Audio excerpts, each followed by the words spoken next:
Make sure we can hear each other. All right. Say something, squirrel. 1, 2, 3. We are here and we are live. I'm pretty sure.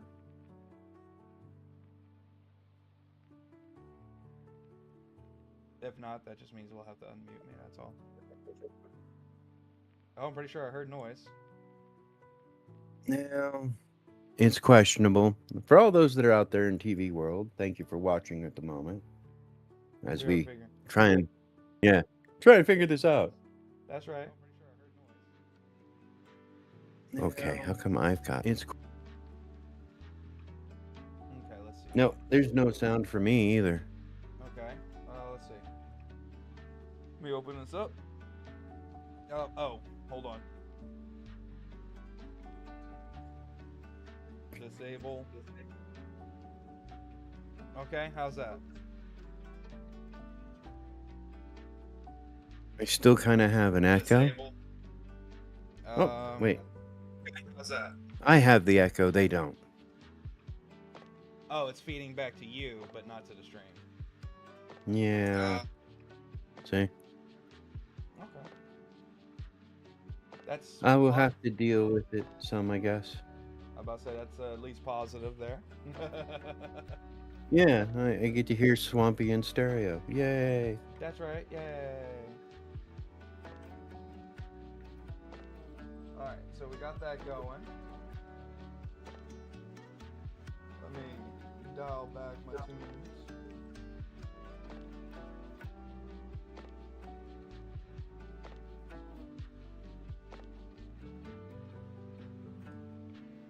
We got some lo-fi playing, getting ready for today.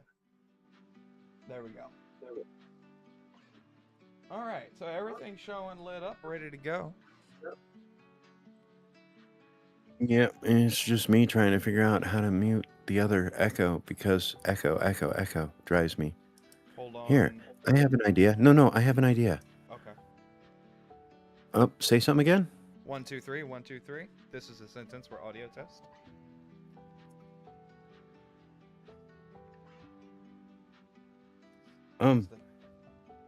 Well, that's weird. What? It just killed it?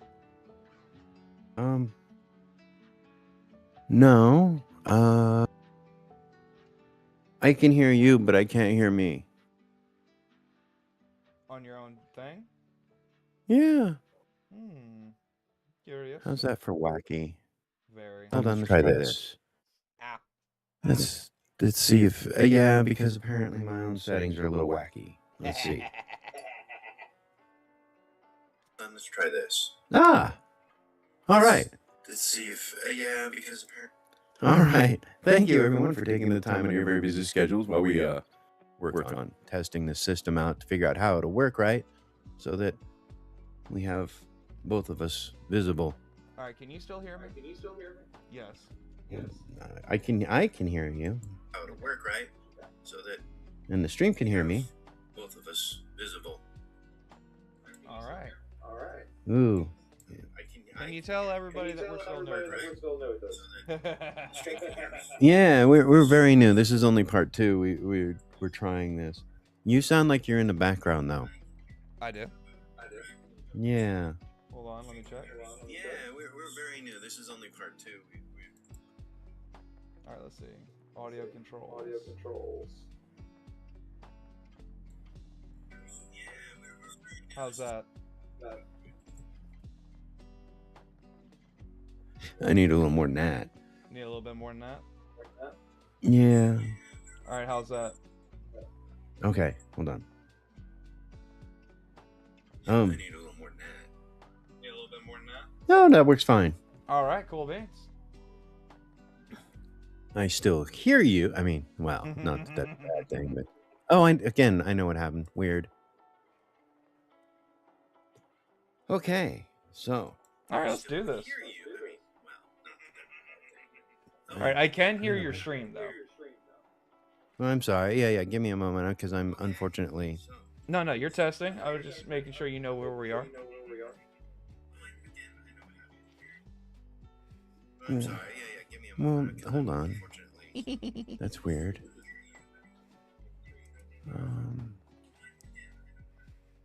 What if... Sorry, I do apologize to everybody. No, that's not going to work, is it? Oh? Can you hear me? No? I can... There it is. Is your stream playing back to you? That's not going to work, is it? Yours, just that echo drives me nuts. So I'm trying to make sure I can figure out which one to mute. Hold on, which one I think to I turn got you this. down. I think I got this. 1 second, hold on. And as long as you can still hear me, I can just mute out Discord and that'll take care of it. How about that? Can you hear me now? Let me, hold on. Jumping between the two. I believe in you. How about that? Yes. All right, cool. All right, I was echoing into your Discord. Oh, okay. Yeah. So we just had to mute the Discord. That's all we had to do. Okay. So I think we know what we're doing. We'll get this. We'll get it. We'll get it. Yeah, in about a couple of, by the end of the month, if we're still doing this, which I'm sure we will, we'll have it all down. It'll be just like, boom, 6 o'clock start time. We can just go. Crank it out. And go from there. Yeah. Anyways, thank you very much. What are we doing? We are basically trying to cover Jubilees, which we're finding out is also a book of fun.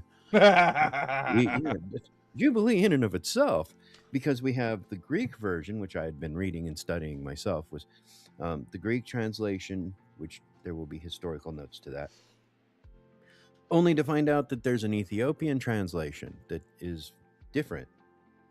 And of course, as y'all know, we have our watered-down U.S. version and the New Living Translation. Exactly, and a New King James. So we've got plenty of translations of the Bible here, and we'll go over why some historical ideas as to why Jubilees is and is not canon. Yep. And let you decide for yourself. I'm doing this in a quest for the truth. I have always had many questions and never been happy with that atypical, well, that's just the way it is. So let's take seminary, throw it out the damn window, going, we'll do this on my own. Thank you. Hey, it's in the Testament, both old and new, where any two shall meet, I shall be there. This is true. And again, trying to find the truth behind the word, or more truth as it is, because I tell you, man, he's a little bit more scarier in the Ethiopian version. You throw in some of those apocryphals, he's a little bit more scarier of a dude. Oh, yeah. 100%.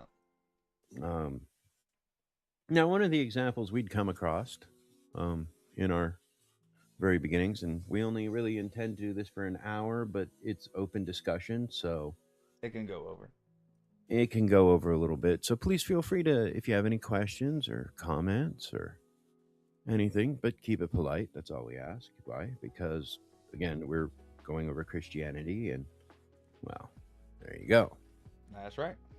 We'll be happy to diss everybody else, though. Now, as far as on my end go, if you ask a question and we're discussing something, you'll see your question pinned.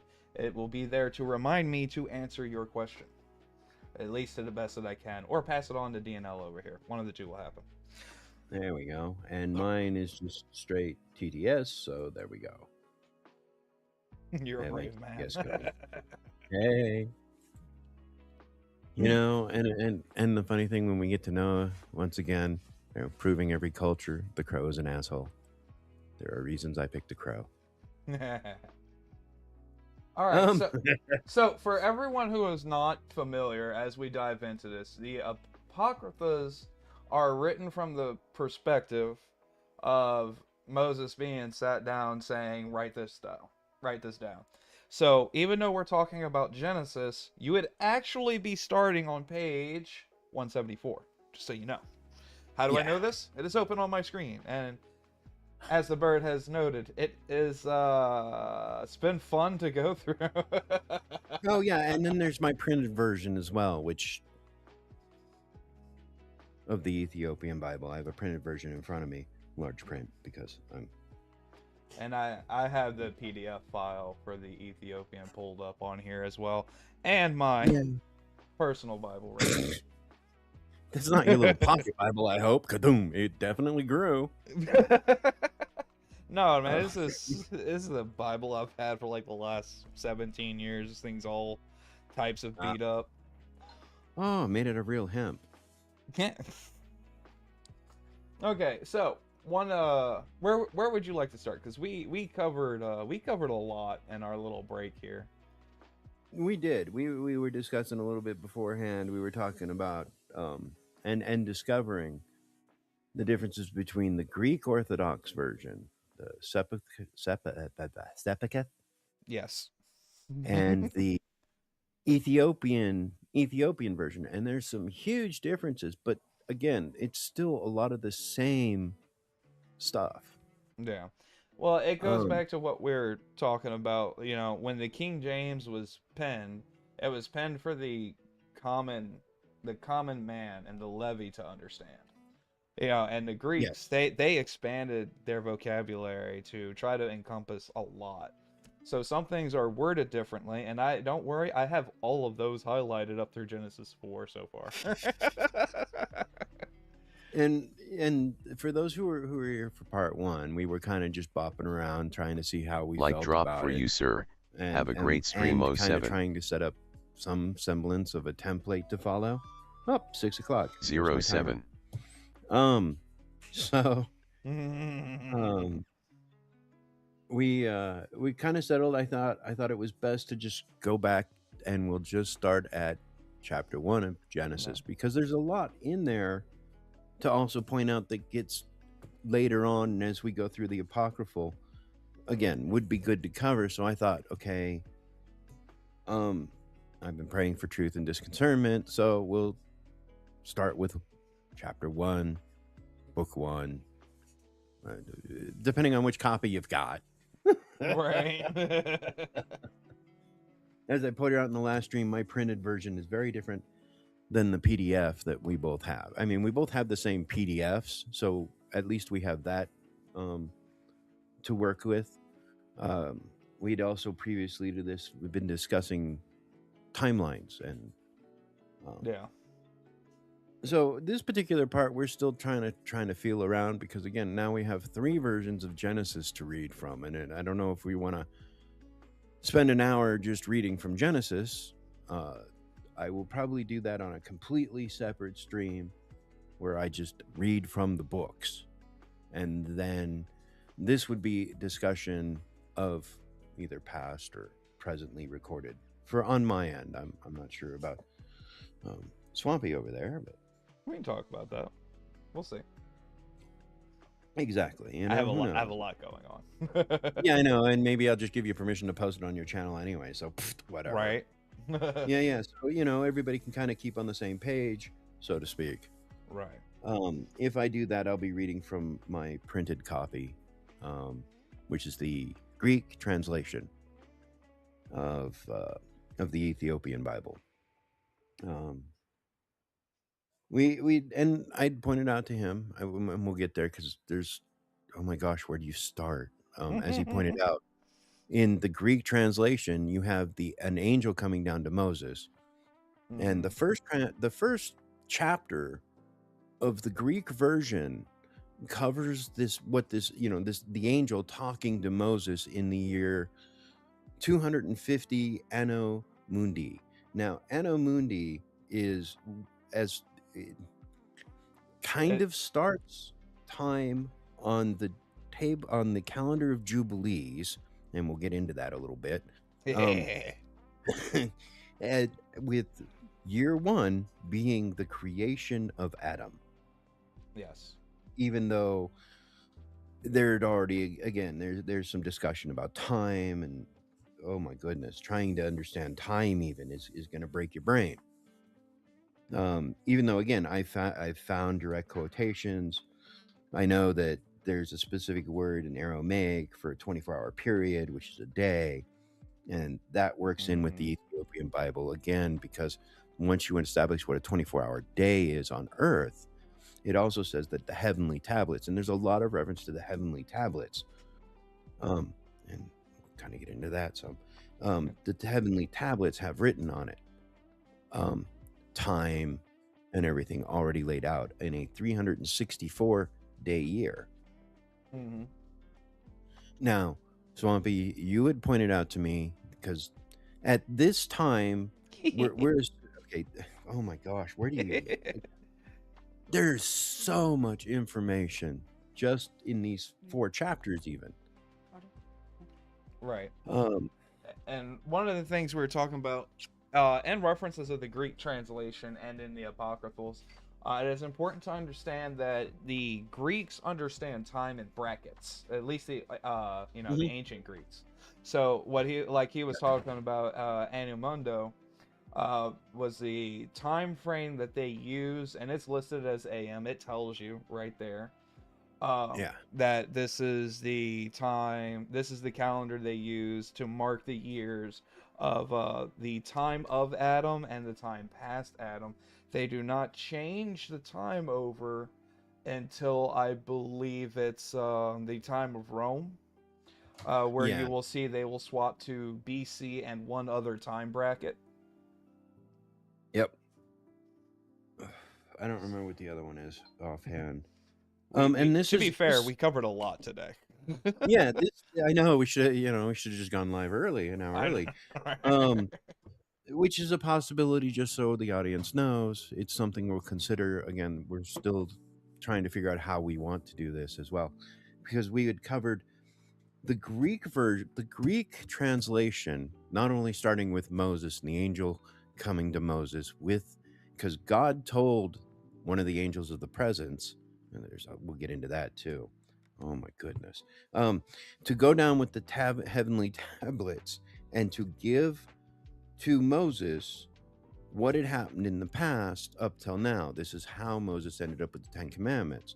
However, you also have a lot of indication in the Greek text that man had those commandments and laws given to him since Adam, not since Moses, as we get, you're left with the impression in King James that we were just a bunch of lawless, crazy wackos until Moses showed up, with Abraham making up a bunch of his own laws on his own. And it's like, no. Because when you get to Abraham, he is also given a glimpse of the heavenly tablets by an angel. Yes. The Greeks are very time-orientated, incredibly time-orientated. This is recorded as being, and we were discussing as well, you had said, was it 1400 BC? Was where you were getting the date for... Yeah, so according to the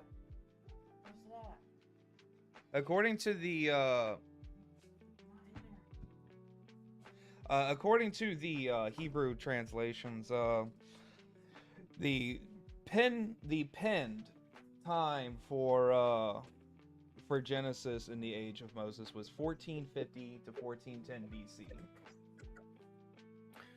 Whereas I believe the Greek translation is the one that they found 15 copies of. There are only 4 books there were more copies in the Dead Sea Scrolls area. Mm-hmm. They found 15 copies of the Greek translation of Jubilees. I believe it's the Greek translation. The only books that they had more copies of than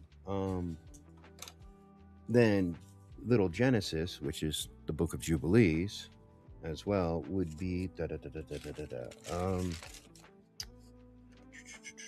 have it written down. I have to find it. I know I've got, like I said, there's so much going on here. Was Deuteronomy, Psalms, or no? No, that was Psalms of Solomon. Yeah, it was Deuteronomy. Deuteronomy. I have it written down. I know. There you go. Thank you. You're welcome. There was Deuteronomy, Exodus, Psalms. It was Psalms and Isaiah. Yeah. And then let's see, 1, 2, 3, 4, and of course Genesis as well. So you had Jubilees and Genesis, but it was 15 copies of the Book of Jubilees with the Dead Sea Scrolls. More, let's see, beatable only by Deuteronomy, Psalms, Isaiah, Exodus, and Genesis.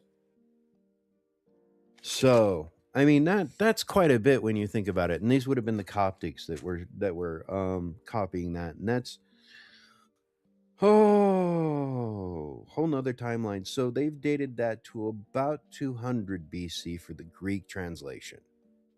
Just so everybody kind of knows where we're dealing with. Some of this, the Hebrew version is very, very old. The oldest, and that's the oldest known copy. Now, again, where were the Greeks during this time? Again, you had Socrates and you had Plato, and they were all searching for truth. Without realizing. Which is funny you bring that up, because that actually brings up to our first point of the Apocryphals. It mentions something in Genesis during the time of Eden that is actually not in the Ethiopian or the U.S. Bible. And me and you had touched on this earlier. Was for a long time people have asked, it says Lot and Cain and Abel had a wife and kids. How did this happen? Well, the Ethiopian Bible hints it, and the Greek translation talks about it. It specifically states, as soon as I find my highlighted notes, because I have 4 different colored note tabs in here. Just point out. Yeah. Let's see, all touching notes the judgment themselves. Okay, so in the Greek translation, and like I said, the Ethiopian biblical canon also touches on this. I believe it is chapter 2, if I remember correctly. No, it is not chapter 2. It's chapter 4. Yeah, and it's down a little bit. So it specifically states in the Apocryphal of the Greeks that on this account it is prescribed on the heavenly tablets as touching all those who know judgment of law, that they should cover their shame and should not uncover themselves as the Gentiles uncover themselves. This is referring to the tree of knowledge of good and evil, whereas the Bible talks about it, and the Ethiopian one also makes mention of it when he tells him, let's see, where's it at? I got it highlighted, because you have listened to your wife. Therefore, your God, and by the way, the Ethiopian Bible is very proud of announcing God's name. I, for one, will not be doing that. Yeah. Yes, the Hebrew text does it constantly. So, out of respect, I will not be doing that. Same. And my explanation was, I just call him God because, well, he's proven himself to be the only God, right, in my life, anyways. So it points out over here that God drove man and Adam in here, which the translation given here for text is that it says it says his name is to be rendered as Lord in all caps in other translations, and that it says instead of a man or Abram or Adam as it is in the US and English variations, it just says man. So yes, we have a couple of points where, for instance, he says, you all will be cursed who work the fields by the sweat of your brow. So both of these are, just, I know that's a big point of contention. Like, well, if it's only Adam and Eve, how are they getting lives and everything? God didn't stop with just Adam and Eve, okay? As a matter of fact, Eve didn't even have a name until they got kicked out of the Garden of Eden anyway. Pretty much. Yeah, pretty much. And what was it? There was one, I think it's the Greek version, and I'm looking for it real quick. But I don't think that came. Yeah, that didn't come till Cain and Abel. Yes. Where it mentions the daughters of Adam. Yeah. So that's the other point. Is again, we're still back to the whole question of, post civilization. Was there more than just Adam and Eve, or was it just Adam and Eve? No, So there are more. arguments. Arguments that can be made. Well, I mean, just by the text alone, even if you go by the U.S. or the Ethiopian labeling, there has to be. See, and here in the in the Greek, it also goes to, let's see, in You're which looking for page and on the it would be chapter 3. And again, sorry for this because the chapters are marked a little weird between the Greek and the Ethiopian. The Ethiopian kind of sticks close to Genesis, but the Greek translation pulls from Isaiah and Exodus and other books as well. Yeah. So again, there is a little bit of reason for discussion. And on the day that Adam was sent forth from the garden, he offered sweet and savory. He offered a sacrifice. 28, and on that day he closed the mouth. God closed the mouth of the beast, and he sent out of the Garden of Eden all flesh that was in the Garden of Eden, and all flesh was scattered according to its kind and according to its types onto the place which had been created for them. So also here it's not just Adam and Eve and man, it's everything. Yes. Just get the hell out. He literally kicked everything out. Yeah, he did. And then I believe it was the Ethiopian I was reading where he set up a cherub and an archangel. Yeah, there's no mention of that in the Greek translation of him doing that. But again, this is why we are studying the apocryphals, or chose to kind of go over the apocryphals, because again, it adds, though. They all kind of add. They're all kind of part of that. Why did this happen or that? They don't contradict either. They just, again, the Greek version has no mention of it, other than he just kicked everybody out. Everything. Animals, everything. Just get the hell out. Whereas, again, he kicked out man, and there you go. With the assumption he didn't necessarily do anything to the beasts. We'll get to the poor beasties later, man, when we get to Noah. But again, as we go through, it'll also explain why God did what he did with the flood and Noah. And, oh man, it's just.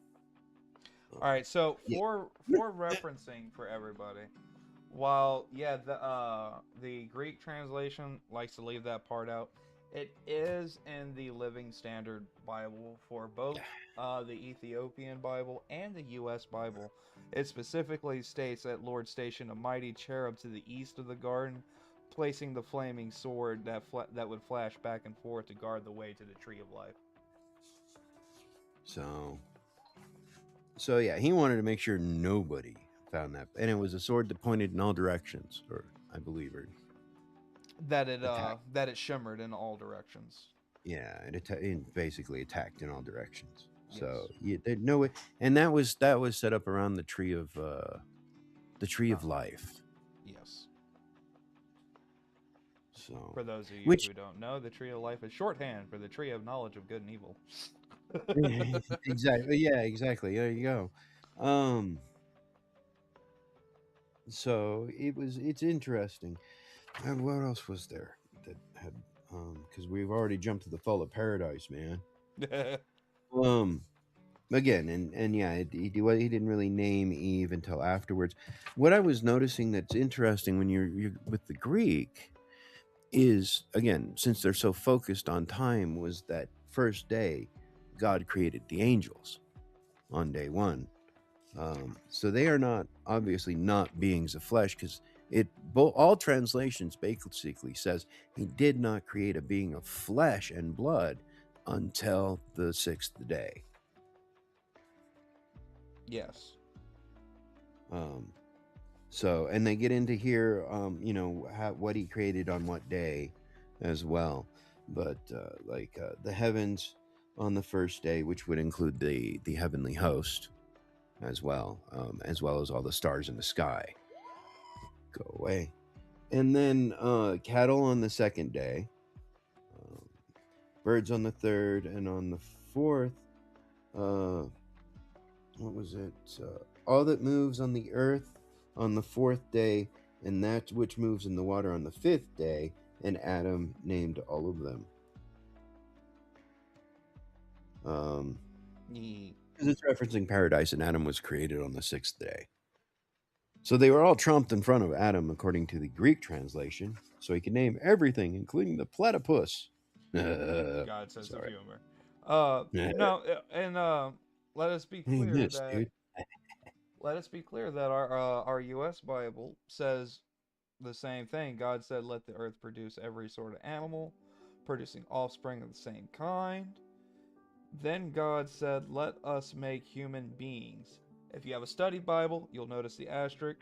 That 26a says man. The Hebrew word for man refers both to the individual and the plural. To be clear on here, even the Hebrew appendices will say that it is the plural of man. Going back to earlier, did God only create one Adam and Eve? No. No. Yeah. And so when God created the human beings in his own image, even the U.S. Bible is like, yo, name all of these. Why? Because he wanted to. It was funny. Honestly, could you imagine just being purely innocent in the Garden of Eden and going, I'm going to call that a platypus? Yeah. Like, you looked at that and decided platypus.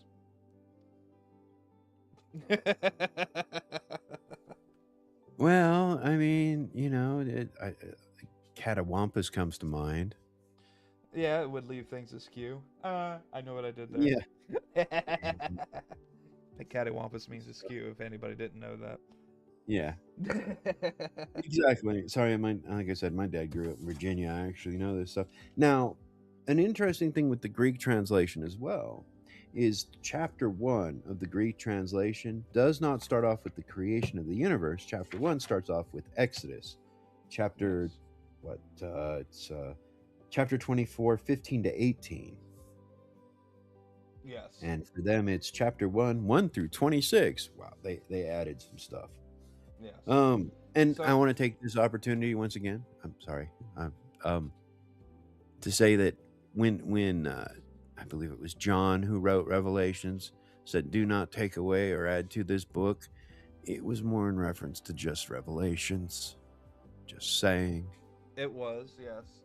Also, it's important to point out that the reason the Greeks have their stuff in Exodus first is they like to look at things at the point of the author, and it was God handed the commandments and the heavenly history. Tablets. Right. The tablets, the commandments, and the history to Moses on the mountain. So that's where they start. I believe. Let's see. And that's just kind of what they do. Yeah, there was because I got all kinds of notes about this, about why it's not, why it was.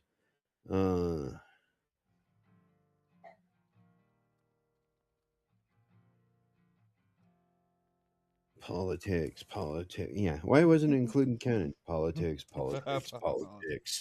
Now, while he goes over through that, I would like to share some of the interesting things that I got to remember going through all of this. Is that both the Ethiopian, which if y'all don't know me, I fully believe that the Ethiopian Christians are like the most devout of many of the people that we can find in this world.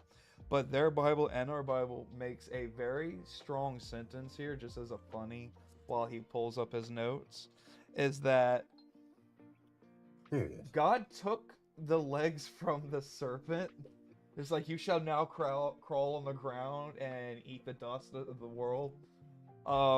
That implies the serpent has legs. What was that before it was a snake? Oh, exactly. Maybe it was a dragon. Say Yeah. it's some kind of dinosaur, obviously, or reptilian again. And It's a fun thought. I shouldn't say obviously, but to me, Yeah. the heavenly tablets. That was it.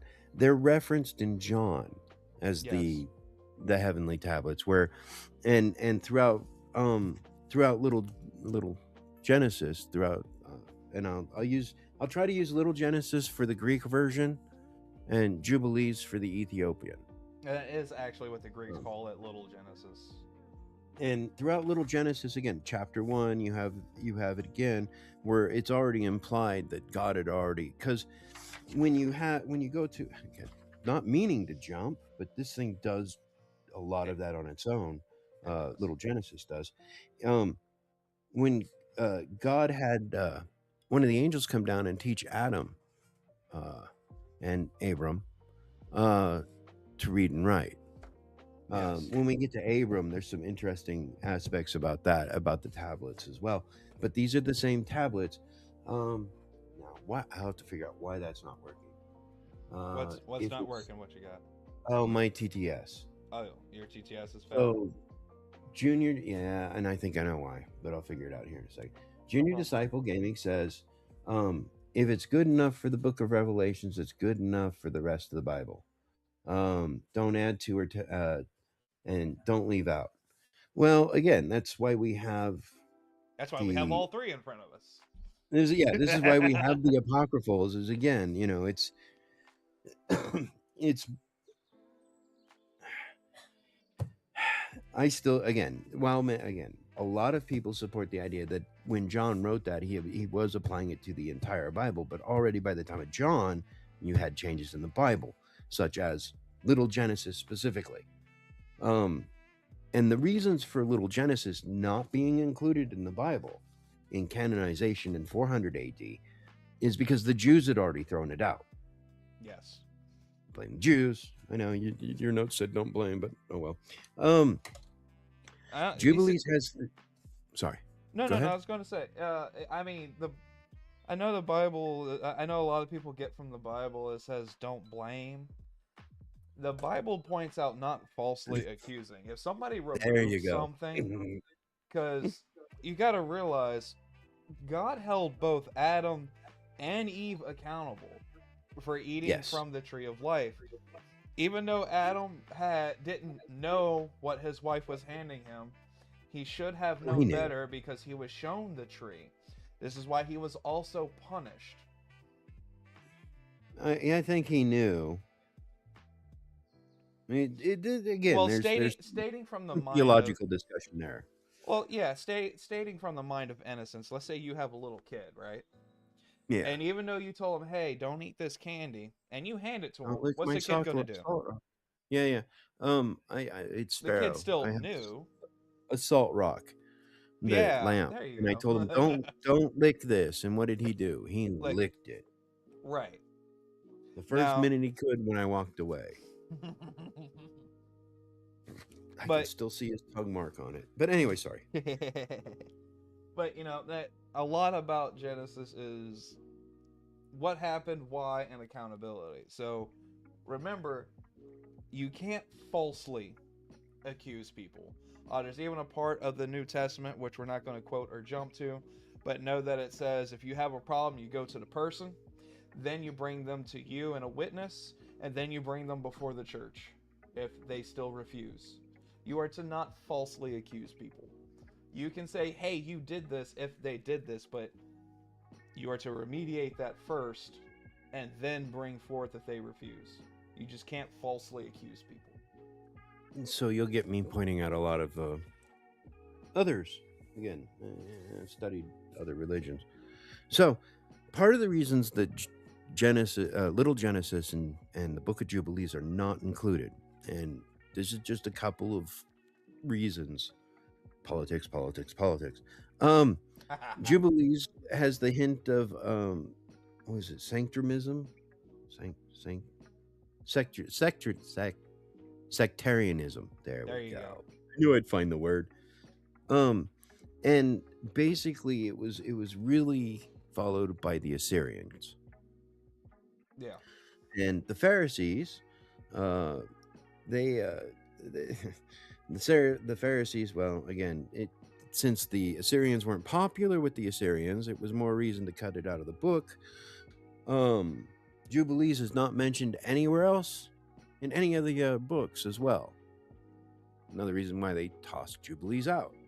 It's actually also why, fun fact for history, it's also one of the reasons the early Vatican actually went searching for the books of Jubilees to begin with. Yeah. It's because they saw the reference, couldn't find it, realized somebody removed it, and they tried to recover it. They failed, but they tried. They tried, and it wasn't until many years later that it was recovered.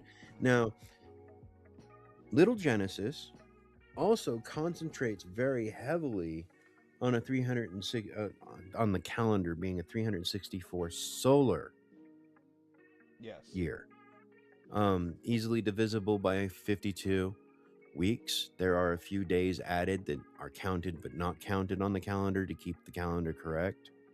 I think it's like the 4th, the 7th, and the 10th year has an extra day added to it, so that it keeps up with the intended calendar God created. And Jubilee, or Little Genesis, warns that when the Jews stop following it, because they're going to follow the Gentiles, and they're going to follow the Gentile gods and idols and all that, they're going to follow the ways of the Gentiles, they're going to lose the calendar, and it's never going to be right again. And it was Swampy who pointed out to me that the lunar calendar now, when back in the day, the moon would sit in. You want me to run that example real quick? Yeah, go ahead. Give me the example you gave me, please. One of the keys to knowing how far a calendar has changed over years is knowing how they used to measure it. So the Greeks used to measure their lunar cycles by the constellations. To give you an example, Gemini is the end of May. And how did they measure that, you might ask? When the moon passed center through a constellation. I want you to go up and look, and when you realize it falls in June now, the moon will pass through the center of the Gemini constellation around June these days. It's because the calendar is off, and one of the reasons we have the Gregorian solar calendar now, believe it or not, I can't believe I'm about to say thanks to a pope, is because they realized the spring solstice, which is supposed to be around Easter, was months off. Well, yeah, and part of that was, again, it was because of the Julian calendar, which because the calendar again was all messed up. At that point, they were still working off of a lunar calendar. Yes. And then Julius Caesar came in, said, no, it's 365 days. Yeah. And he was off by, I think you said 11 minutes. And therefore, that's why we have the Julian calendar, which adds that extra day every 4 years. But again, it goes back to God warned us that if we didn't follow the 364-day calendar, our holy days would be all out of whack, which is proved by as Swampy just gave with the example. So again, we are warned, and we didn't pay attention, and here we are 2,000 years later going, they were right. Imagine that. Huh. Go figure. Let's see. The third reason. There's a Moses problem. Jubilees claims it was dictated to Moses, and it was written about 1,000 years after Moses died, though. Right. If you go by the 200, from the Book of Jubilees, the Greek version can be dated to about 200 BC. Also, during that time, you have the era of the Maccabees, the Maccabee rebellion, and the quelling of that rebellion, and we'll kind of get into that with the Book of Maccabees, which is the first Jewish rebellion. And for those who are familiar with my channel, I did a history of Palestine, which starts actually with the second Jewish rebellion. Yes. They just don't learn. I mean, come on. It's proven repeatedly in the Bible. They just don't learn. Let's see, 12, that would be about 1273 BC. Give or take. give or take. And so, like I said, and the Dead Sea Scrolls are about 200 BC. Again, that for little Jubilees. Now, the Ethiopian Bible, the Hebrew version of that, does go back much further than the Greek one.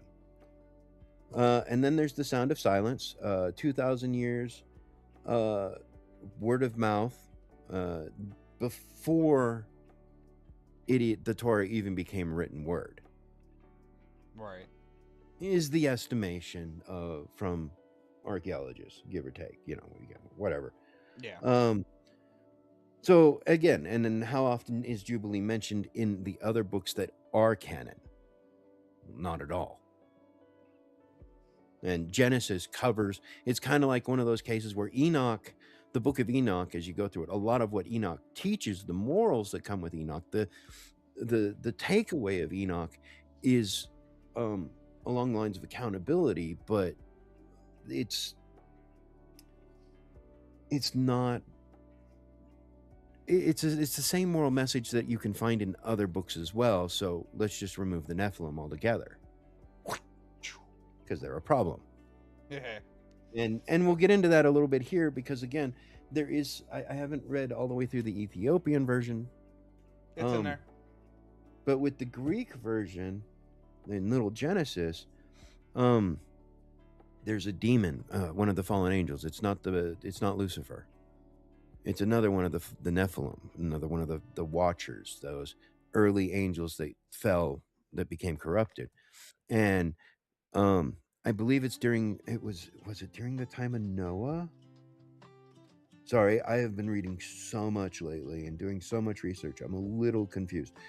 I think it was during the time of Noah. And when God killed all of the Nephilim, this particular, we'll call him a demon for lack of better words, archdemon. The Nephilim, as translated by the Hebrews, were the giants. Yeah, but they came from the angels, and not all angels are angels, though. Right. I mean, Lucifer was the head angel in charge of music. Damn fucking artist. Chucked down into, and it's obvious that the Jews didn't listen very well. Oh yeah. They put Jesus on the cross. Oh, man, when you're just going through Exodus, you can see how well the Jews listen to God. From Jubilees, you can see how well the Jews listen to God. But they're still his favored race. So, I mean, and thankfully, we'll get into it later, so are the Gentiles. Yeah. Oddly enough.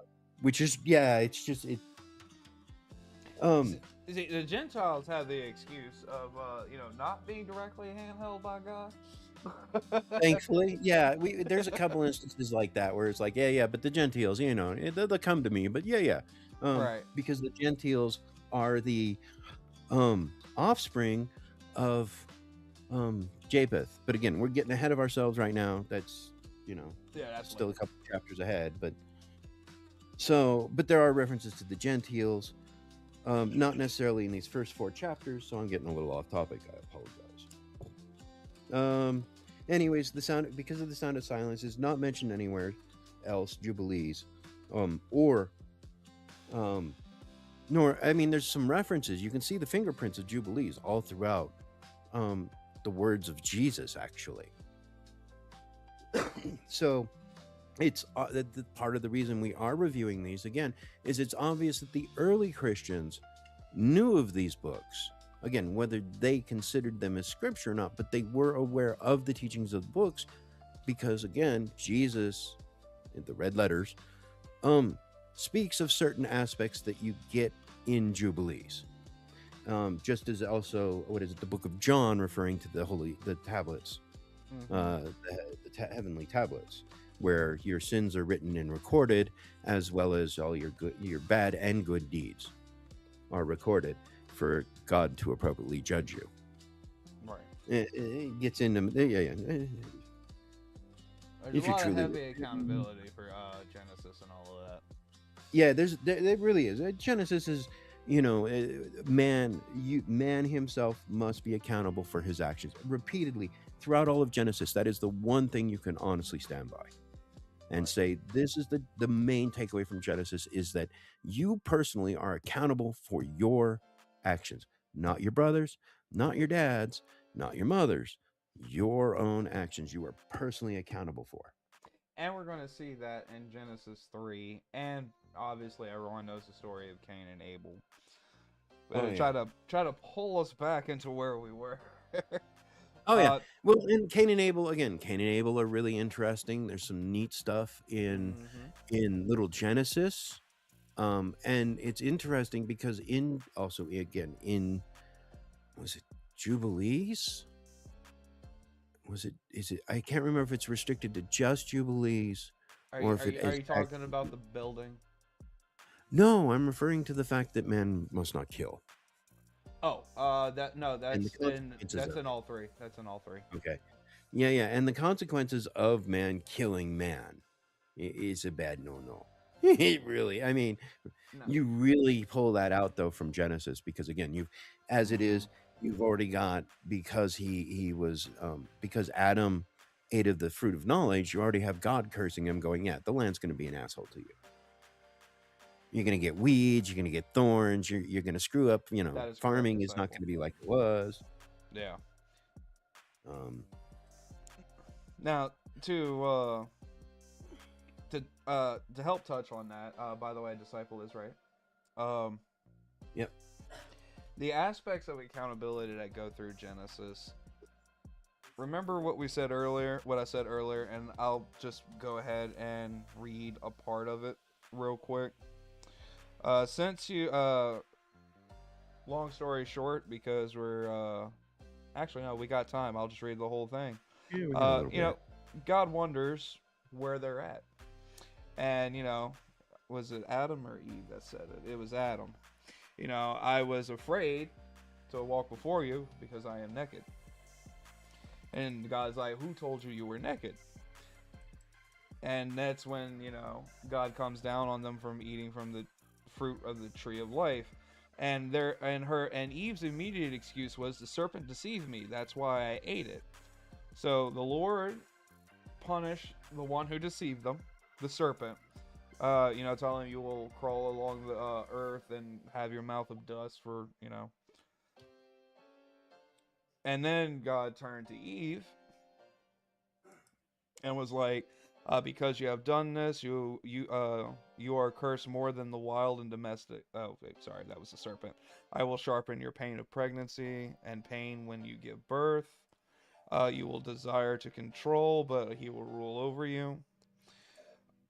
And then he turned to Adam, who is just as guilty, because again, we're all held accountable for our actions.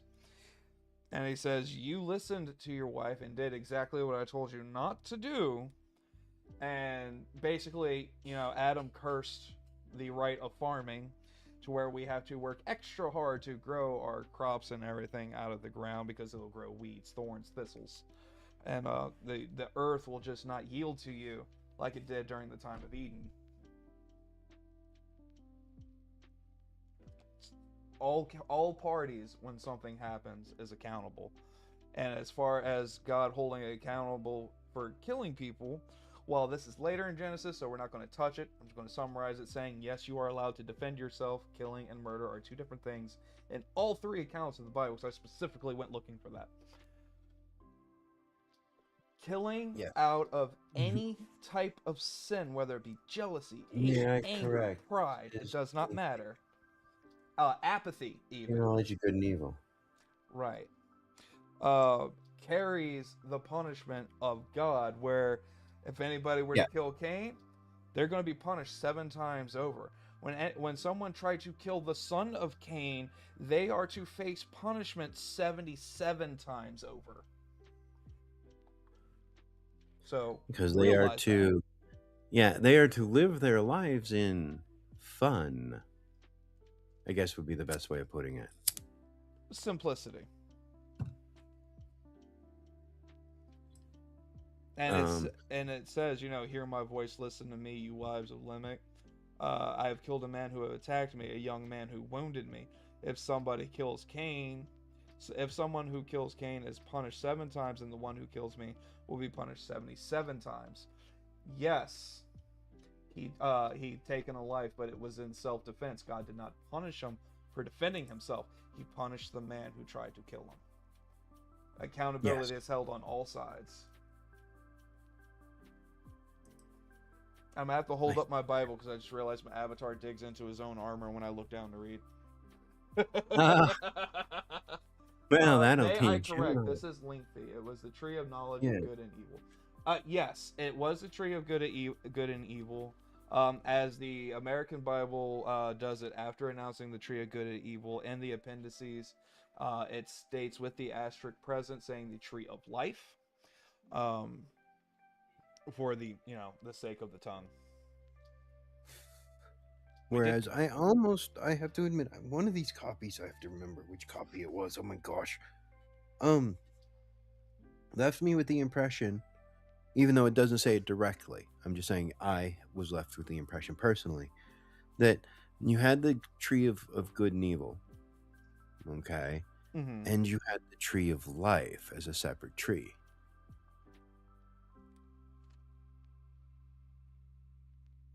I wish I remember which one it was. It left me with that personal impression. I'm not saying that's the way it is. I'm just saying no, we're all going through it together. Just as Disciple pointed it out, I'm going to double check it. I'm right here. I'm reading it right now. Not good for him to be alone. Serpent. No, this is about birth already. J.R. Disciple Humming says, yes, those trees were 2 separate trees. Yeah, I was left with that impression that the tree of eternal life is very different than the tree of good and evil, and that's why Moses lived to 930, because according to the heavenly tablets, 24 hours in heaven is 1,000 years here on earth, which technically answers my question of how long is God's day. Technically. Because from little Genesis, you are told that the tablets, the heavenly tablets, were written the day of creation.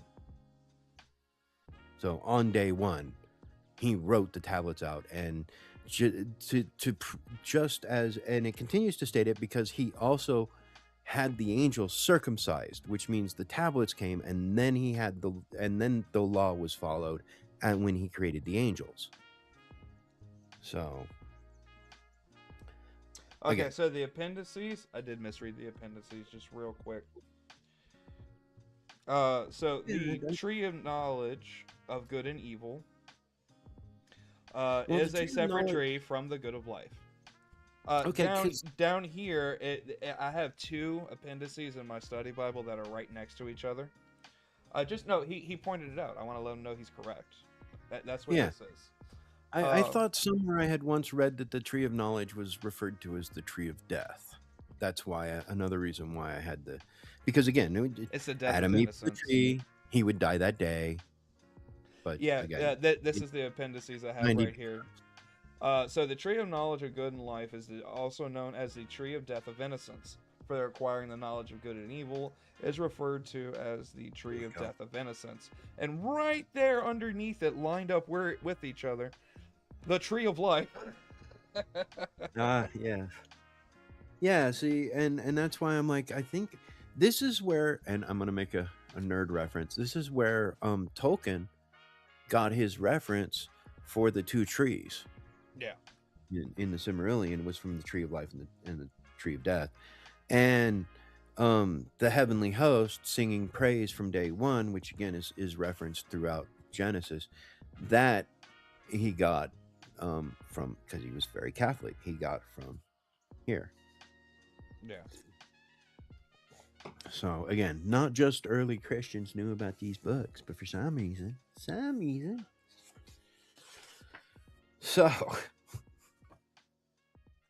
eat from the tree which is in the middle of the tree shall not die. Yep. Okay, I got it. Right. Although again, I'd heard somewhere where all the animals spoke to Adam. Thankfully, to little Genesis, I have again proof that somewhere along my life, I'd come across the idea that, again, Adam spoke with God and everything, and they spoke back. And because of he ate from the tree of knowledge, God told the animals they could no longer, that made it so that the animals no longer talked to man. So again, Adam made just life harder, period, on top of condemning us all to death. Thank you very much.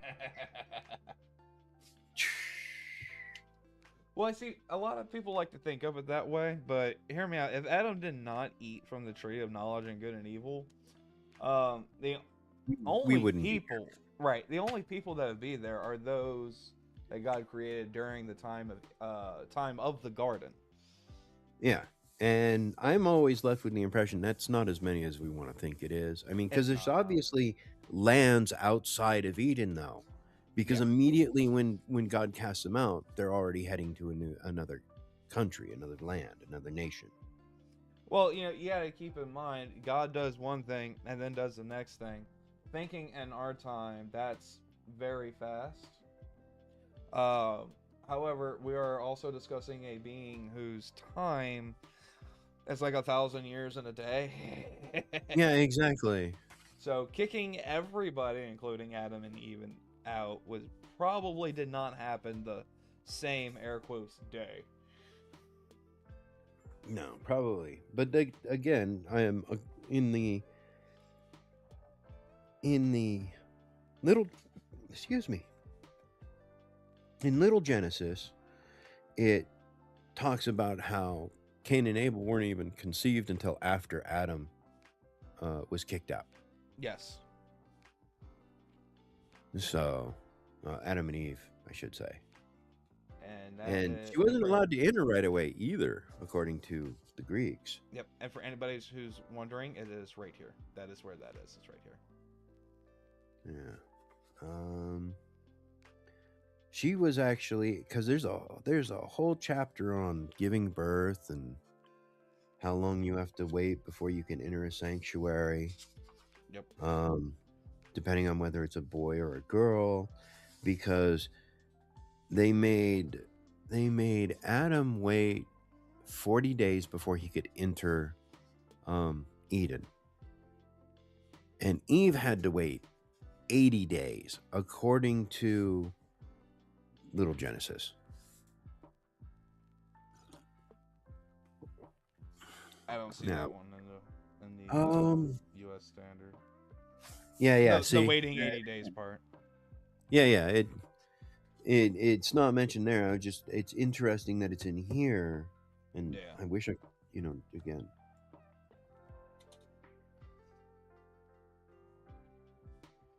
So let's see. Another reference to the heavenly tablets, but that's not till later. Yeah, I know. Cain and Abel. Cain and Abel, man. Jealousy. It's a horrible thing. It's a very horrible thing. Because in the Greek, it's very condensed, the whole time of the serpent and everything, and like I said, a lot of it's focused on the calendar, the days. Why the Sabbath should be held in as sacred, and we'd even pointed out in the Greek version on the Sabbath, you ain't to do nothing. Right. That was one of the things we were talking about, because the U.S. and Ethiopian, they say you're not to do unseemly work. And the Greeks just like, no work, none on the Sabbath. Yeah, the Greeks are like, nope. Which is hilarious, because we were talking about how the Pharisees were like, oh, no work shall be performed on the Sabbath. And I'm like, dude, your book right here says no unseemly work. Right here. Yeah, so, again, discrepancies, which, and it goes back to what I said before. I'm essentially going to default to the New King James Version. Yeah. Because it's... But I am still questing for knowledge and truth and wanting more, because it leaves a lot of questions for me. Right.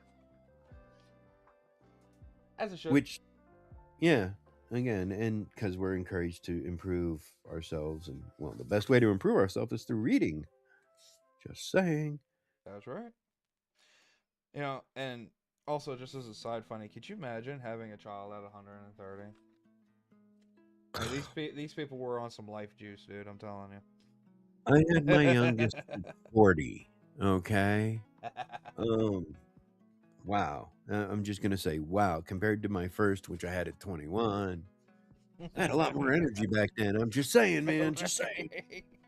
So, and yet at the same time, you should also take away though, the aging is a little different. Yeah. You know, because they weren't hitting middle age till they were 75, as opposed to hitting middle age when you're 50. Right. You know, you live 900 years. You don't think you're going to hit middle age till like 450 years or something. Exactly.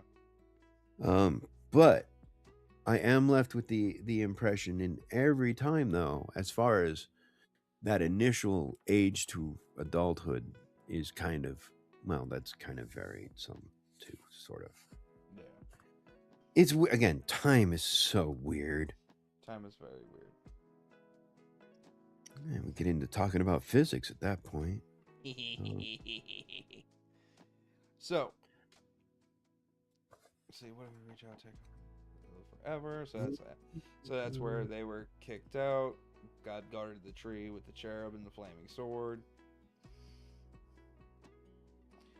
Translations are interesting once we come upon the story of Cain and Abel. Yes.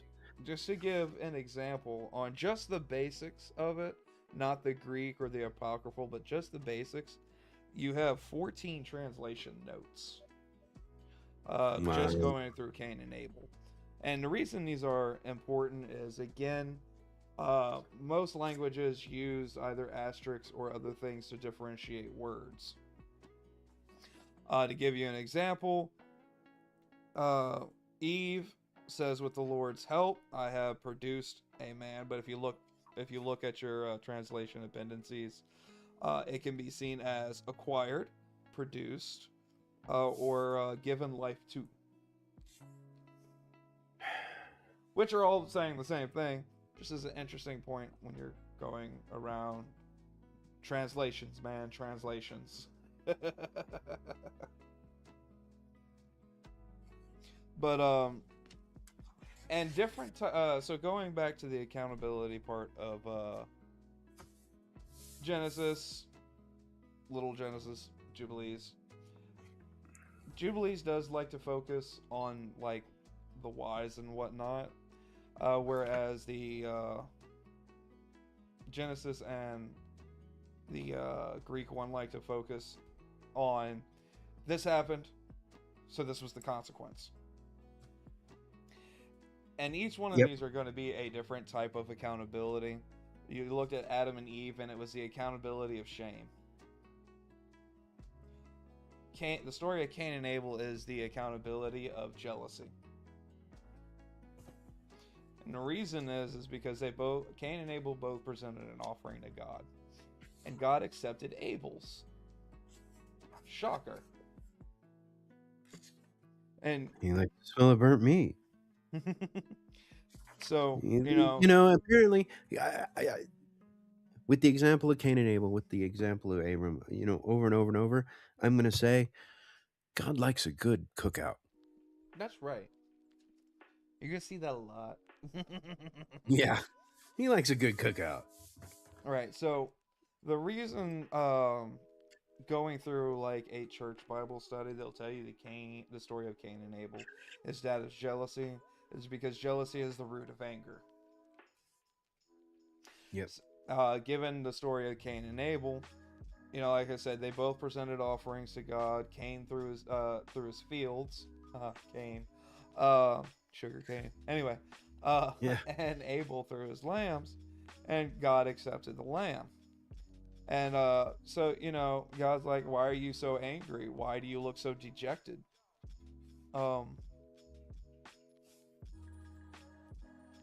Okay, that's just my note for the Hebrew name of Cain.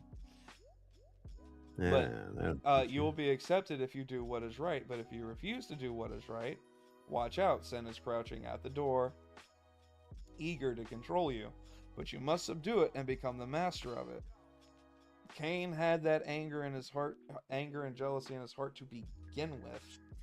And, you know, God's point of accountability is this is within you and you must master it. We all know that he does not master it. You know, and Cain murders his brother. I know Democrats would like to make you believe that that was done with a gun. It was done with a rock. Yeah, this is true. Now, all joking aside, yes, Cain stoned his brother. And, you know, God came to hold him accountable, and this is the curse of Cain that has been weirdly popularized through TV. Very weirdly. But, you know, God exiled him. You know, you're to be a homeless wanderer. He was exiled, and he was marked that anybody who should kill Cain shall suffer 7 times over, or sevenfold, as many of the English Bibles say, sevenfold. Yes, it does that in the Little Genesis. It says that it adds a little bit more to it as well, which I thought was hilarious, and I shared with you about how, well, you know, and because it mentions there it is. For this reason, it was ordained on the heavenly tablets, again from the beginning of time, with the instrument with which a man kills his neighbor, with the same shall he be killed. After the manner that he wounded him, in like manner shall they deal with him.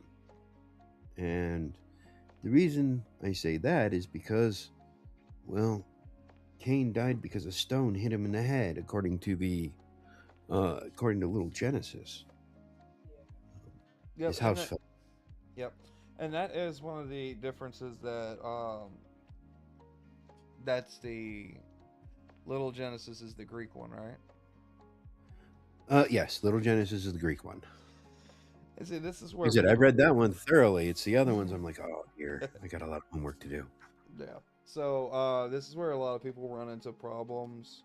And again, there are reasons why the apocryphals are not canon, but just from a learning standpoint, that's not mentioned in either the Ethiopian canon or the American canon. Western canon. I'm going to say American, but it's a Western canon. Yeah.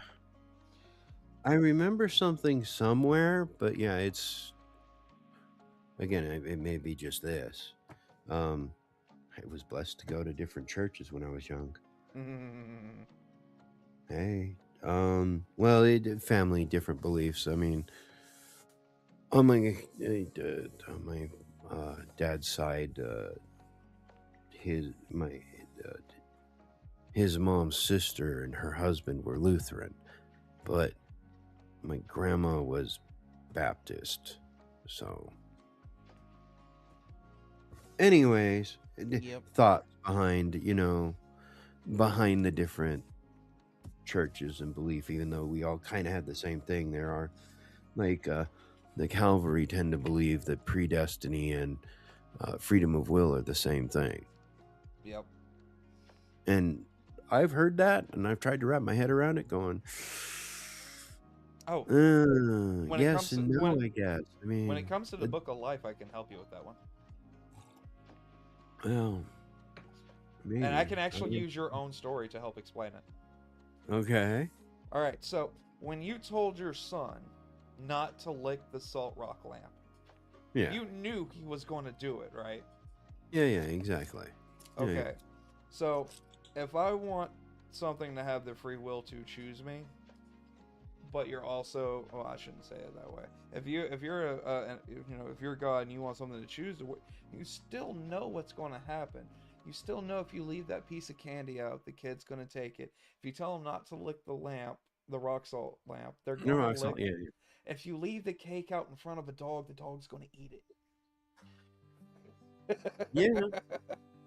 Like, the accountability of, I know what you're going to do, but I'm going to give you that option, is the definition of free will. I know you're going to do this. I'm going to warn you against it, and I'm going to let you learn your lesson.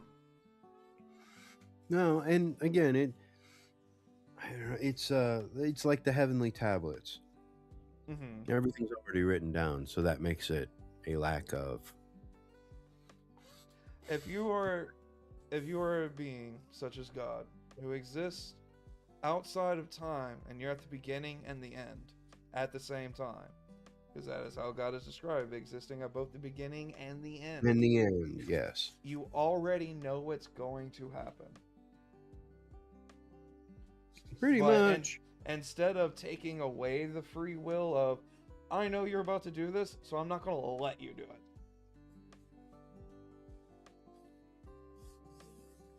Socialism. Yeah. Basically. So, God allows us to make our mistakes because we have the free will to do so. Does he know we're going to do it? Yes. It's already been written. But that's because he's waiting for you at the end already. And exactly. Standing there beside you. Because God is at the beginning and the end at the same time. And existing throughout time, because again, the Holy Spirit. Exactly. So that's... It was in... It's in Little Genesis, so the Greek version. It mentions the Holy Spirit once or twice as well, which I thought was rather interesting. Ooh. Yeah. Because again, dating, but not dating. But fingerprints throughout the rest of the Bible. You still see from Jubilees. Yeah.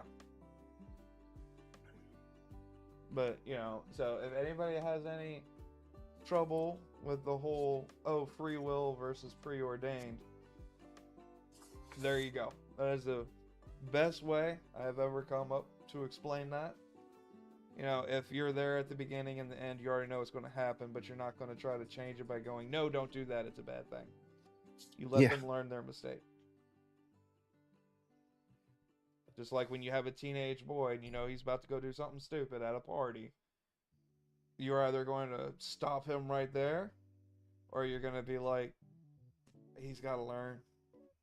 And God chooses the path of, he's got to learn. Especially since, talking about Cain and Abel, I'm going to talk about my favorite God rage moment real quick, looking at us, how stupid we are. My spirit will not put up with humans for such a long time, for they are only mortal flesh. In the future, their normal asterisk translation, natural lifespan shall be no more than 120 years. Lovely. That's chapter 6 of Genesis. Yeah, great. That would be... Yeah, see, I'm like, it's not even going to be in here. Oh, well, maybe it will be. The fall of angels and their punishment. Oh, that's what... Yeah. Yeah. Heavenly tablets. Already written. Da-da-da. Oh, yeah, this one's going to be fun, because that is where we start to get rumblings of the Nephilim. Yeah. Yeah. Let's see. So what we got here today is... Oh, by the way, if you don't know this, because the Nephilim is in the English Bible as well, I will admit that I did not check the Ethiopian Bible for this one. I assume it's in there because it's in here. Most likely, it's closer to... Nephilim is singular, by the way, because Nephilites is the plural form of Nephilim, and it's right here. In those days, and for some time after, the giant Nephilites lived on the earth. See? Well, I'm still going to call them Nephilim. It's just how it is. Oh, yeah. No. I just thought that was a fun thing to talk about. It's like, yes, Nephilim has a plural, and it's Nephilites.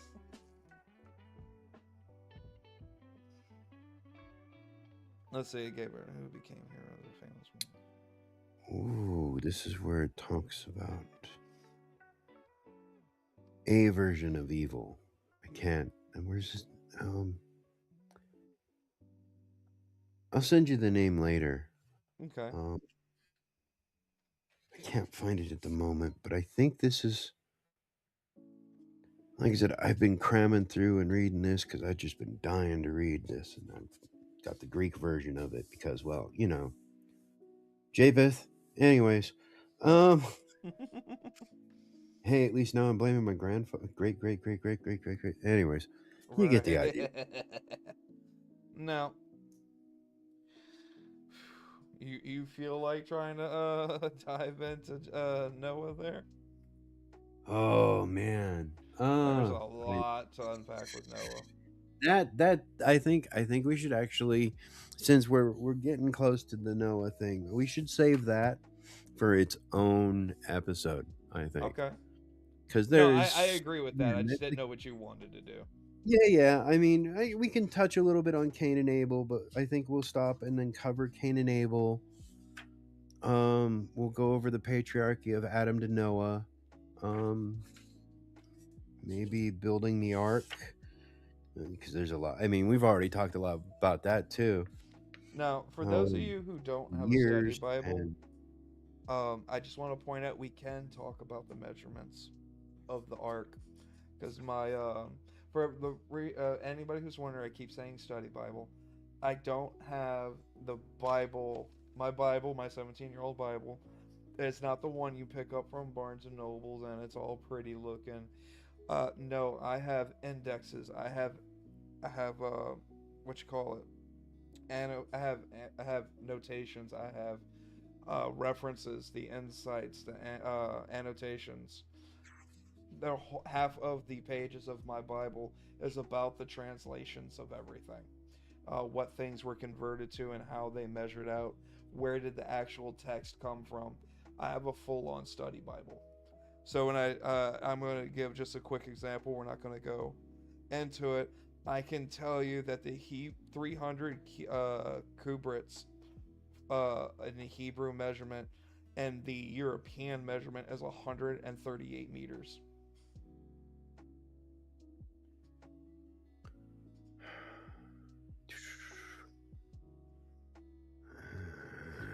So, just for references, this is where we're gonna have fun on the next episode. Yeah, because again, that's pretty. The ark is pretty small.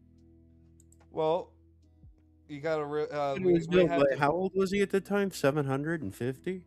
Yeah, but you know it lived to be about 950. Yeah. So he'd be about like 50 to us.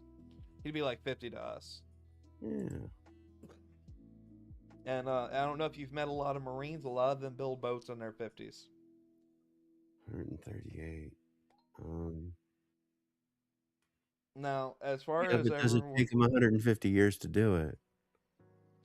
I mean, given the size of it, because I would say maybe.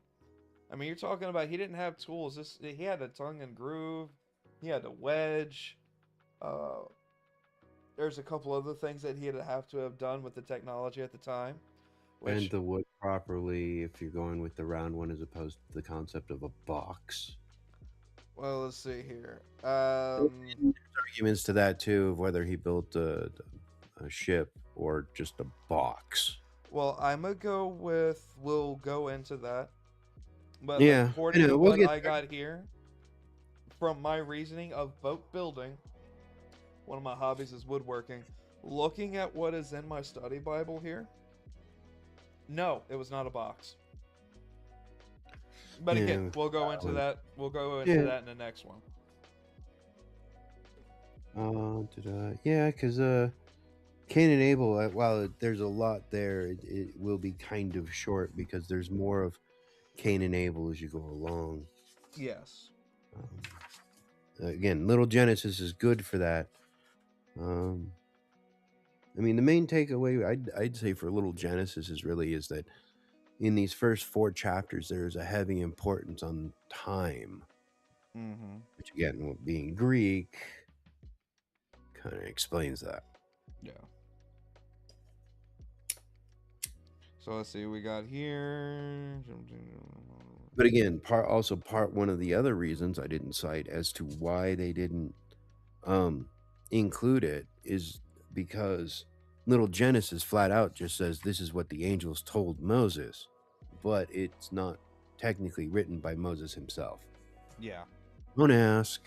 It's kind of, well, I mean, if that did confuse anyone, a simple way that you might be able to describe that to somebody is, let's say you and a friend went on a fishing trip. And instead, he came with you, and your friend is a new fisherman. You're going to notice things because you are a fisherman.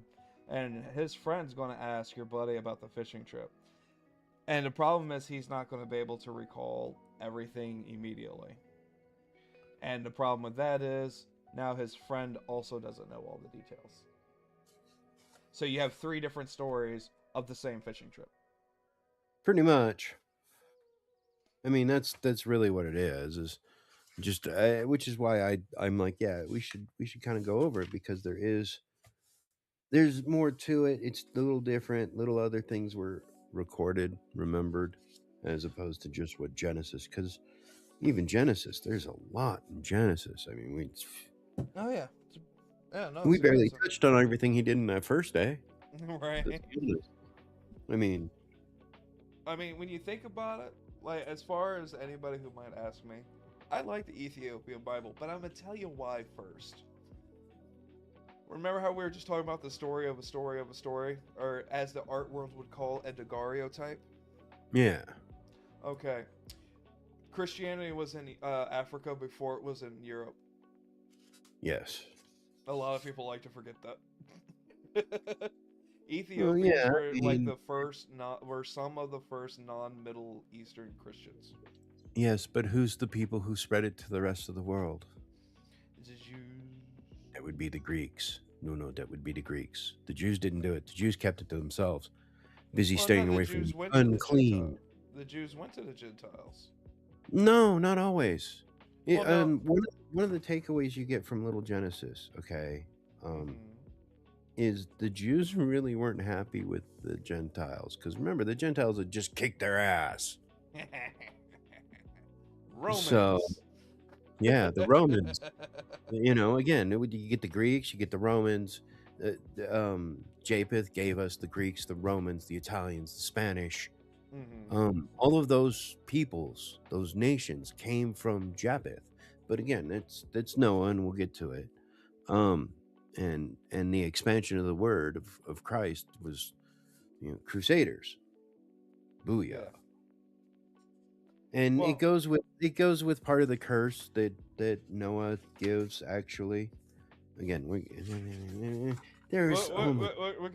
start with Noah on the next one. It's all good. Yeah, we'll just jump ahead. We'll touch on Cain and Abel, and then we'll go ahead and we'll get into Noah and the flood, and because there's a lot there. I mean, even in Little Genesis, it devotes a couple of pages to the flood story and the results of the flood story. What is it? I go through and a couple pages, and we're getting to, let's see, genealogy and descent of Shem. Yes. So we're getting to Shem here, which is where we get the Semite people, and the Arabs and etc. are from Shem and his bloodline, which leaves us with Ham, and Ham went south to Africa and populated those nations. So we'll get into that. Yeah, we can do that next week. Same bad time, same bad channel. Says the crow. Anyways, I guess what I'm gonna do is I'm gonna leave us with a prayer, and I believe Swampy has a prayer he wants to leave us with, and then we'll call it an evening and see if I can get Taps to work. I think we got it to work last time, didn't we? I'm sure we did, but we haven't done a live test of it. Fair. So, yeah. So what I want to do is I'm going to read, it's not long. I mean, it is by standards of large print, but hey, the book of Manasseh. And it's a prayer. King of Judah, when he was held in captivity or held captive in Babylon. Let's me hold up the book because I'm reading directly from my. By the way, this is coming from the Greek Orthodox translation. So, O Lord Almighty in heaven, God God of our fathers Abraham, Isaac, and Jacob, and of their righteous offspring, you who made the heavens and the earth with all their order, who have bound the seas by the word of your commandments, and who have shut up the deep and sealed it by your terrible and glorious name, whom all things fear, yes, tremble before your power, for the majesty of your glory cannot be borne, and the anger of your threatening uh, towards sinners is unbearable. Your merciful promise is immeasurable and unsearchable, for you are the Lord most high, of great compassion, patience, and abundance in mercy, and relent at human suffering. You, O Lord, according to your great goodness, have promised repentance and forgiveness to those who have sinned against you. Of your infinite mercies, you have appointed repentance to sinners, uh, that they may be saved.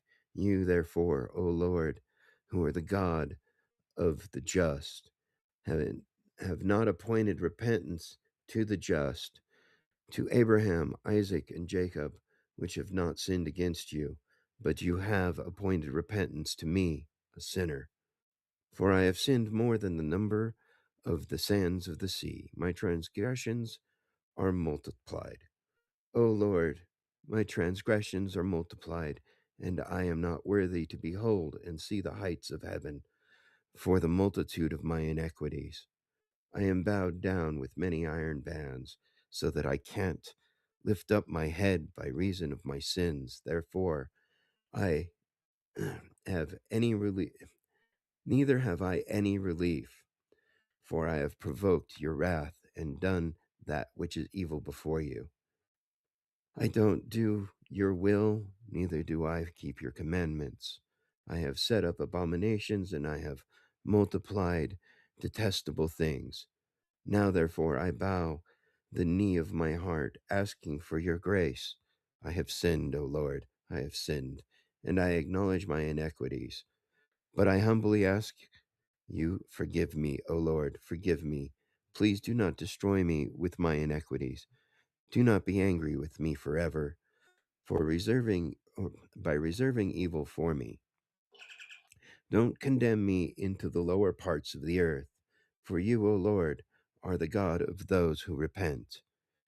In me you will show all your goodness, for you will save me, even though I am unworthy, according to your great mercy. Then I will praise you forever all the days of my life, for all of the armies of heaven sing your praise, and yours is the glory forever and ever. Amen. All right, so the prayer I wanted to issue out today. I've been, speaking with a lot of people, and a particular group that I do hang out with. For those of you who don't know, I ride motorcycles. Specifically, I ride a cruiser. And what I would like to share with everyone is the biker's prayer as we close out today. Um, a lot of people I know don't like motorcycles, but let me tell you, there are motorcycle communities out there that do more than some churches. So, in their honor and in their respect before God, I would like to say their prayer for everyone here today. May the sun rise in front of me. May the rain fall behind me. May the wind follow me, and may the angels of my brothers and sisters sent by God, who have gone before me, guard my travels, for they know the perils of the road ahead of me. Keep me and those who ride safe through the rough city streets on my way to the land of swirling turns and rolling hills.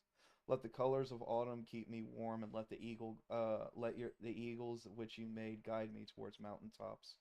Let the moonlights that you grace us with guide me through the night by your name. May my tires not fail me, nor my engine grow old. May my bike draw life as you have given me life from the streams that I pass. May my seat soft and my mind sharp by your grace, and let the air of spring fill life into the soul of me and my brothers and my sisters who ride to journey to another adventure beside you and my brothers and sisters. Amen. Amen. All right. So, with that said, I want to say thank you very much for taking the time out of your very busy schedules.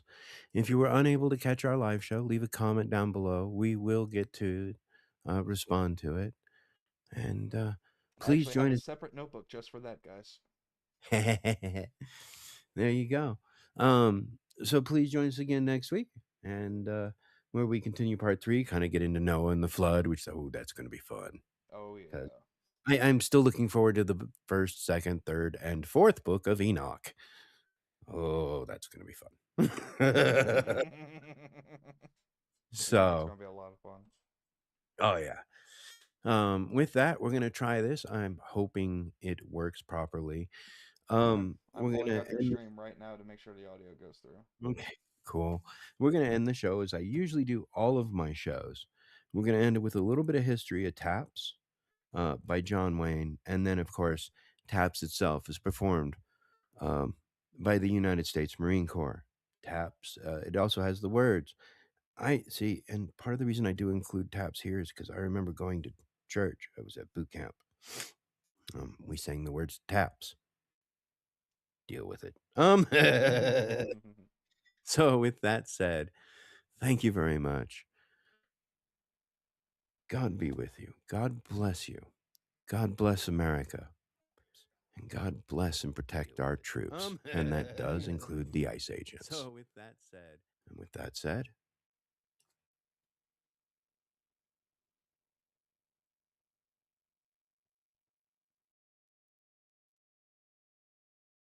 does include the ICE agents. And with that said,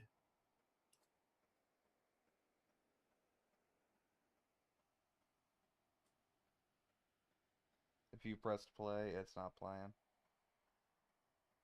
oh, buggers. Oh, wait, I remember we had to put it through Discord. Oh, okay. Let me. Oops. No, I didn't want to. If you pressed play, it's not playing.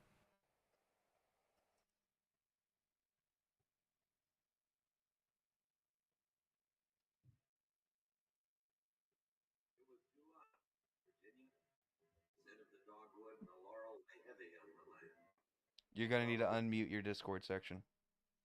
Okay. Let's see. Discord. Flowers,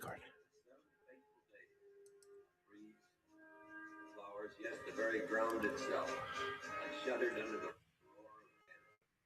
bark and how it flickered. The crackling of the leaves to the right. No, it was nothing. All right, I got it through Discord. Mute your studio. Okay.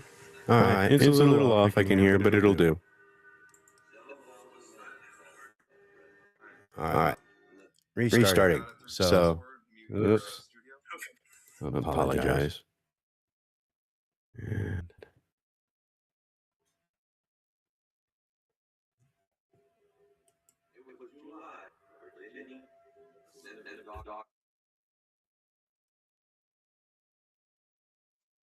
And it stopped.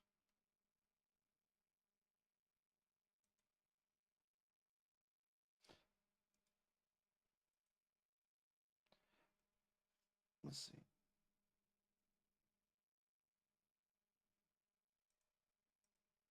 Is it playing over here? It is not.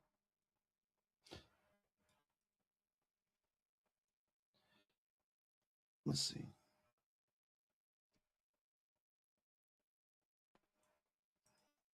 Is it playing over here? It is not.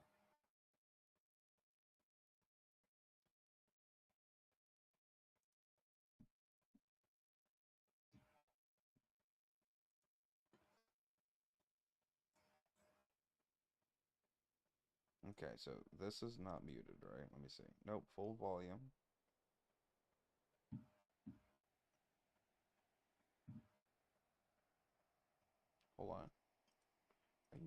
in the studio. Okay, so this is not muted, right? Apologies, we have to come up with a creative way to do this to get it to work. We gotta make things hard. Hold on.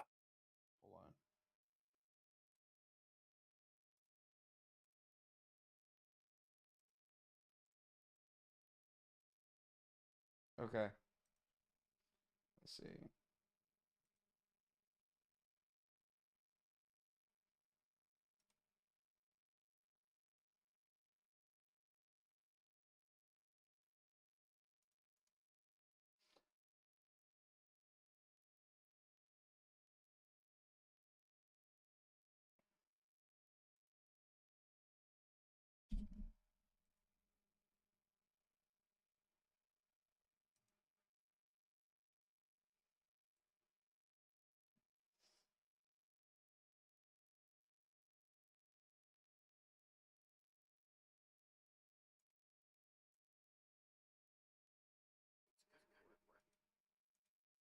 Oh crap. Okay, let's see.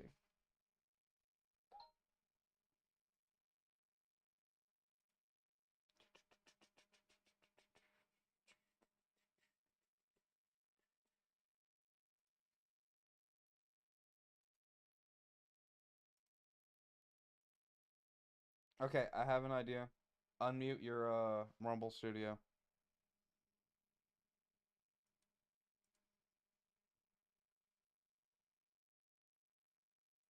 Go ahead and unmute your Rumble Studio. I think I can kill the echo.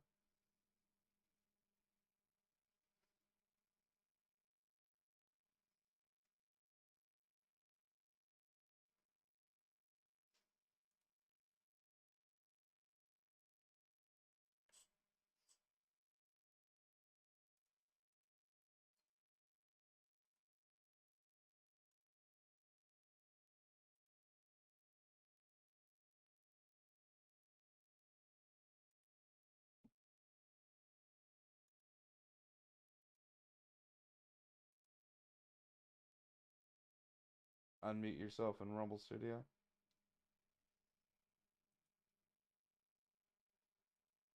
Okay.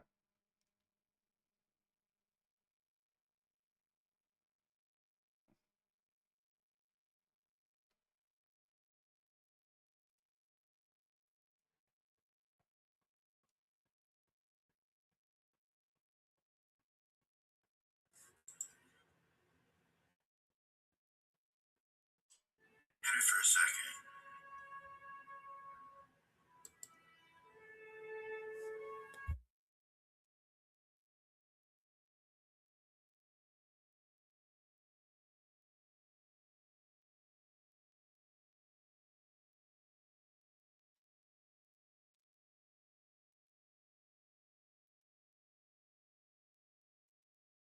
Had it there.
We gotta make